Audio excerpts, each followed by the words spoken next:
And Oscar goes to Ron Howard. I'm very happy to believe that Jesus was married. And I know the Catholic Church has problems with gay people, and I thought this would be absolute proof that Jesus was not gay. Hollywood has seen its fair share of shocking exits, but this one hits differently. Ron Howard, the child star turned Oscar-winning director, the man behind some of the biggest movies of our time, has had enough. After decades in the game, he's calling it quits on controversy and stepping away from the spotlight. No more internet firestorms, no more outrage, just a quiet goodbye. But is this really the end of an era, or is there more to the story? Buckle up, because Howard's final move might just be his most surprising yet. Everyone knows Ron, the amazing actor, producer, and director. Popularly known as Mr. Nice Guy, he sure hasn't been very nice during some periods of his career. In fact, he's made some statements, stepped on people's toes, and maybe even had a hand in the burst of some nerves. Amid all these, he's shown his love for his raft and is ready to die on a hill to protect his works. What is it about this guy that is so intriguing and so mind-boggling that it has led him to say goodbye forever? Continue to watch as we find out. Childhood and early career. Would you believe it if I told you that Ron Howard was practically born into show business? No, seriously. This guy was on a movie set before he could even walk properly. His Hollywood journey started at just 18 months old when he made his film debut in Frontier Woman in 1956, a Western drama that no one really remembers today. But guess what? That tiny, red-headed baby in the film? That was little Ronnie Howard, making his first on-screen appearance before he even knew what acting was. But wait, it gets better. By the time he was 2 years old, most kids were just learning to string sentences together. But Ron? He was already on stage. He made his theatrical debut in a production of The 7-Year Itch, playing, well, let's be honest, probably a cute little kid in the background. But still, imagine being barely out of diapers and already sharing a stage with grown actors. Now, that's what you call an early start. Time went by so fast, and Ron Howard wasn't just a kid with a couple of credits. He was America's sweetheart. In 1960, at just 6 years old, he landed the role of Opie Taylor on The Andy Griffith Show. And let's just say, this was the role that changed everything. For 8 seasons, America watched little Opie grow up in the fictional town of Mayberry, stealing scenes alongside the great Andy Griffith. With his wide-eyed innocence and adorable Southern charm, Ron had everyone wrapped around his little finger. I mean, who didn't love Opie? But here's something most people don't think about. While the world saw him as just another cute TV kid, Ron was quietly soaking up everything behind the scenes. Working on The Andy Griffith Show meant being around some of TV's greatest directors, writers, and actors. He wasn't just memorizing lines, he was learning how the entire industry worked. By the time The Andy Griffith Show rounded up in 1968, Ron was already a seasoned pro, but Hollywood couldn't get their hands off him yet. In 1974, he landed the role of Richie Cunningham on Happy Days, and boom, just like that, he was a star all over again.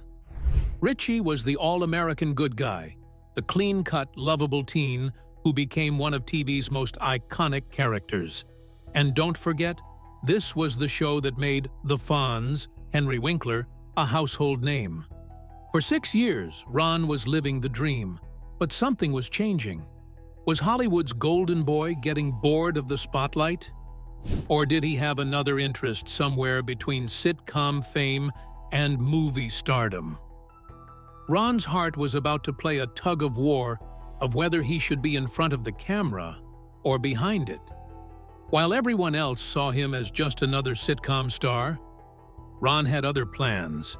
See, while filming Happy Days, he started hanging out in the director's booth, watching how things worked from the other side of the camera.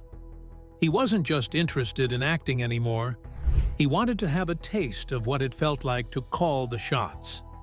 He studied guys like Bob Sweeney and Richard Crenna, learning and taking up every detail. By the time he was on Happy Days, he was spending more time behind the camera than in front of it, asking questions, learning the tricks of the trade. But here's where it gets juicy. Ron wanted out of sitcoms. He so badly did. He just didn't want to be Richie Cunningham forever, so he took a bold step. He went to legendary B-movie king Roger Corman, a guy known for making movies on tiny budgets but launching major careers. Corman offered him a deal: star in my car chase movie, Eat My Dust, and I'll let you direct your own film. And of course, Ron took the deal without thinking twice. He acted in Eat My Dust, and boom! His directing career kicked off with Grand Theft Auto, which Ron himself directed in 1977. It was a chaotic, fast-paced action comedy that he co-wrote with his dad, Rance Howard. While it was low budget, it was wild, and it was the start of everything. And that, my friends, is how a baby who barely knew what a camera was ended up becoming one of Hollywood's most respected directors. But tell me, do you think Ron would have ever made it as a filmmaker if he hadn't started acting so young? Or do you think he would have just been another forgotten child star? Ron Howard's big break. Ron Howard had already made the tricky jump from child star to TV actor to low-budget director. But let's be real, Hollywood doesn't hand out respect easily. Being a solid director wasn't enough. He needed a hit, something that would make the industry sit up and take notice. Now, that was what Splash did for him. The 1984 quirky romantic comedy turned Ron Howard into a Hollywood heavyweight and introduced the world to a then-unknown actor we all know as Tom Hanks. Now, let's talk about Splash for a second.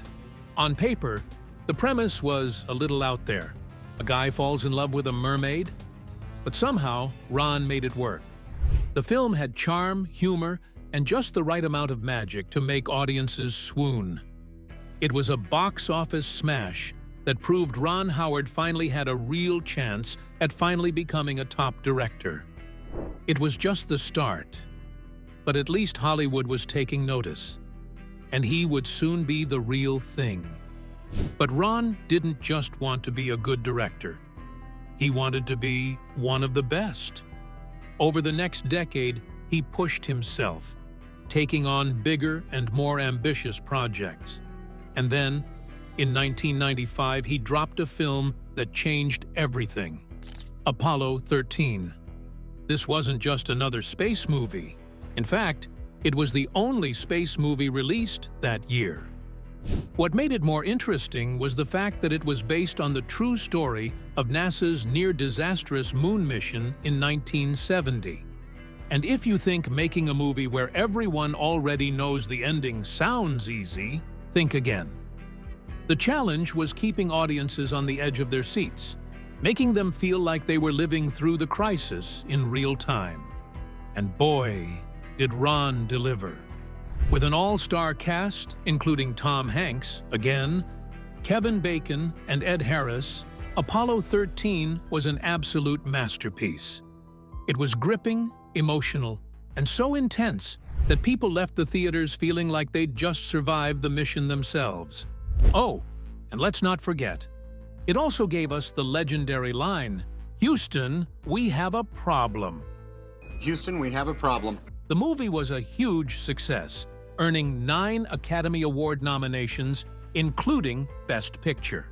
And while Ron didn't take home the Oscar that year, he had officially made his mark as a top-tier director. But he wasn't done yet. Later, in 2001, Ron Howard dropped A Beautiful Mind, a film that would define his career. This wasn't just another great movie. It was a film that raised the bar. It starred Russell Crowe as John Nash, who was a brilliant mathematician battling schizophrenia. The movie ticked all the boxes when it came to fondling emotions. Ron didn't just tell a story. He did so well in blurring the lines between reality and delusion in a way that was nothing short of brilliant. The result? 4 Oscars, including Best Picture and Best Director for Ron Howard.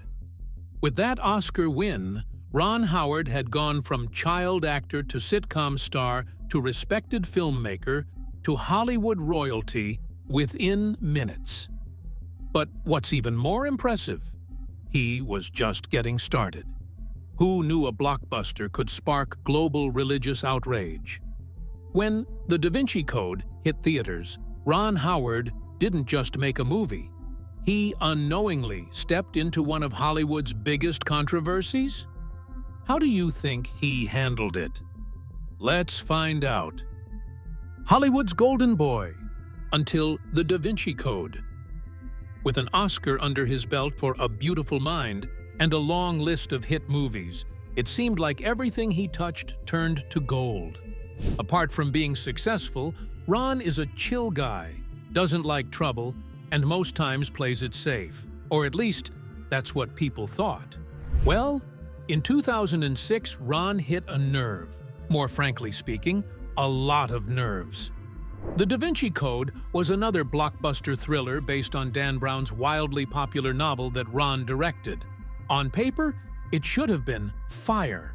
I mean, with an A-list cast that had Tom Hanks, Audrey Tautou, Ian McKellen, a built-in fan base, and the kind of mystery that had people buzzing long before the cameras even started rolling, it just didn't make sense not to be a successful project.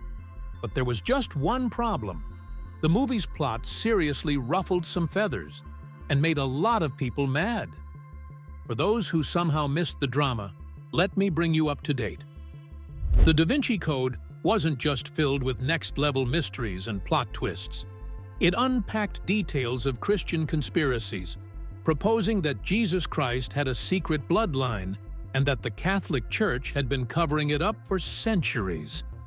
Yeah, you can probably guess where this is going. Religious groups were furious, to say the least. Church leaders around the world called for boycotts, claiming the film was blasphemous and offensive. Some countries, like the Philippines and parts of India, even banned it flat out. Yes, it was that much of a big deal. The Vatican wasn't exactly thrilled either, and some Catholic leaders publicly denounced Ron Howard, calling him irresponsible for bringing the story to the big screen. But as you might most likely assume, Ron didn't back down. Instead of apologizing or trying to smooth things over, he stood by his film, insisting that The Da Vinci Code was just a work of fiction, and that the viewers were smart enough to separate entertainment from reality. And you know what?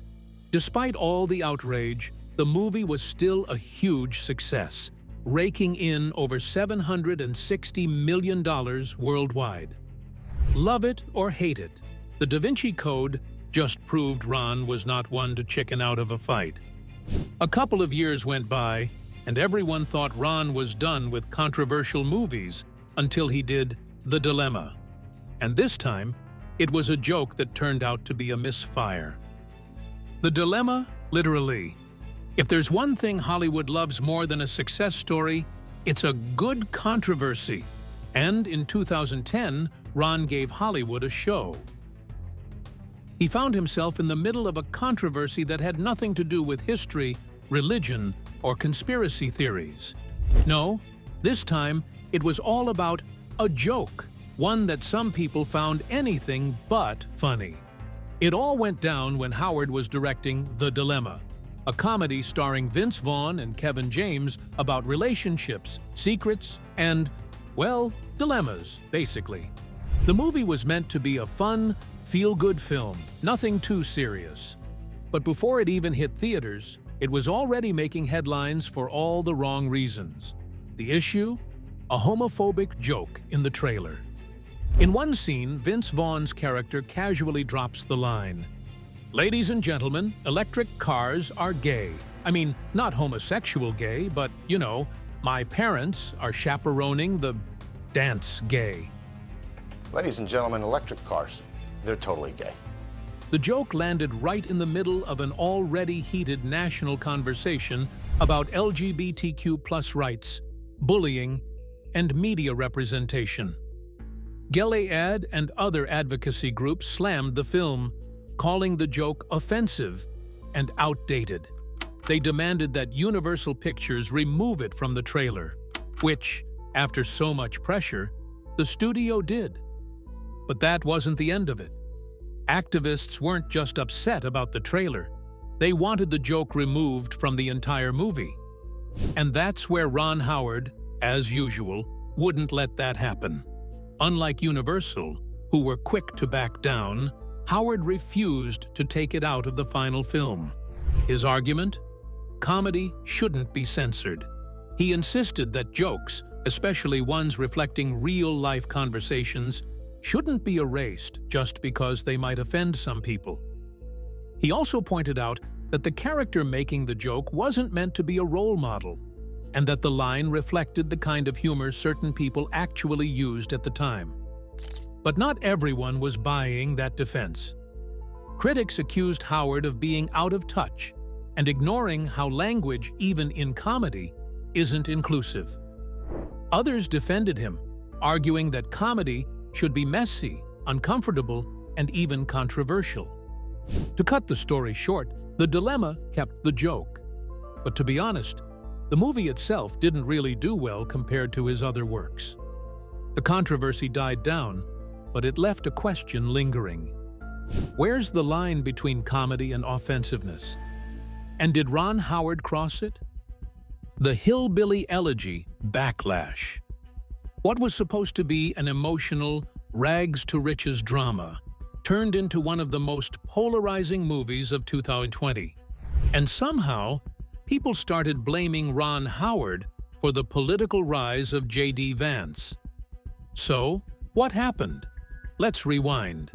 Hillbilly Elegy was based on the best-selling memoir by J.D. Vance, a Yale-educated venture capitalist who grew up in rural Ohio, surrounded by poverty, addiction, and family struggles.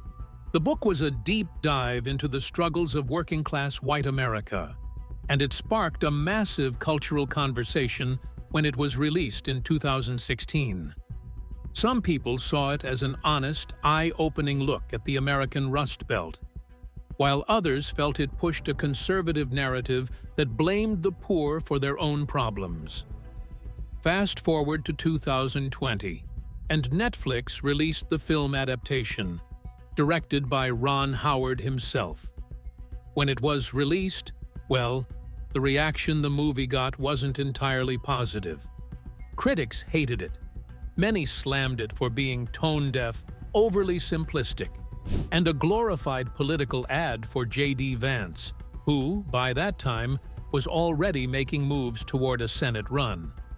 Some viewers felt the movie romanticized hardship, painting a narrow, almost bootstraps-style view of poverty that ignored the larger systemic issues at play. Others accused Howard of being too soft on Vance's story, ignoring the ways his book had been used to support conservative talking points about the poor. But the biggest backlash came when J.D. Vance actually ran for Senate in 2022 and won. How convenient, right? Suddenly, people weren't just criticizing Hillbilly Elegy as a film. They were blaming Ron Howard for giving Vance a massive Hollywood platform. Some even joked that Howard had accidentally created a politician by bringing Vance's story to millions of Netflix viewers. But the truth is, it wasn't Howard's intention to make a political film, per se. In fact, he later admitted he had zero interest in J.D. Vance's politics and simply saw the story as a personal family drama. Whether people believe that or not, well, that's another story. Ron Howard's next chapter. After decades of being Hollywood's go-to guy for heartwarming dramas, historical thrillers, and yes, a fair share of controversy, Ron Howard seems to have decided that he's had enough of the drama, at least off-screen.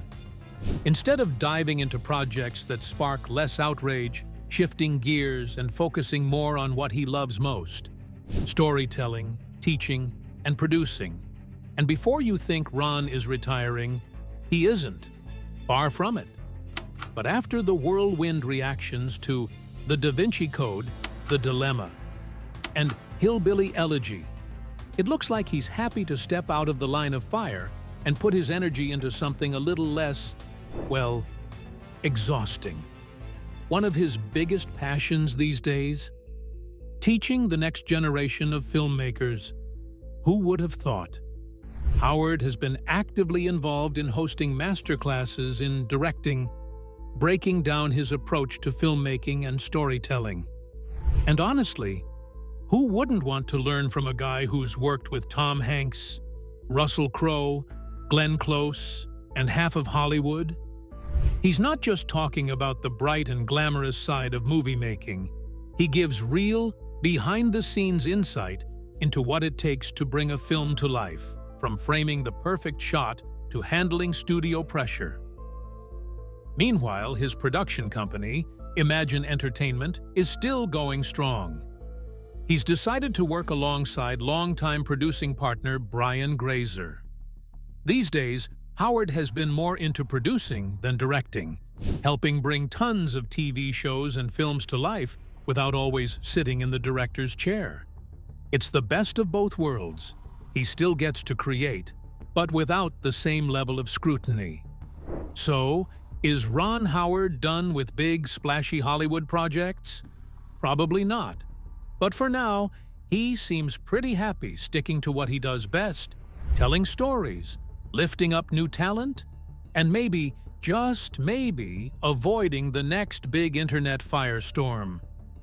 Ron may be stepping away from controversy, but in Hollywood, is anyone ever really gone for good? Whether he decides to be behind the camera or work behind the scenes, one thing's for sure: his work and impact on the industry isn't fading anytime soon. What do you think? Will Ron stay out of the drama, or is a comeback inevitable? Drop your thoughts in the comments, and don't forget to like and subscribe for more juicy Hollywood contents.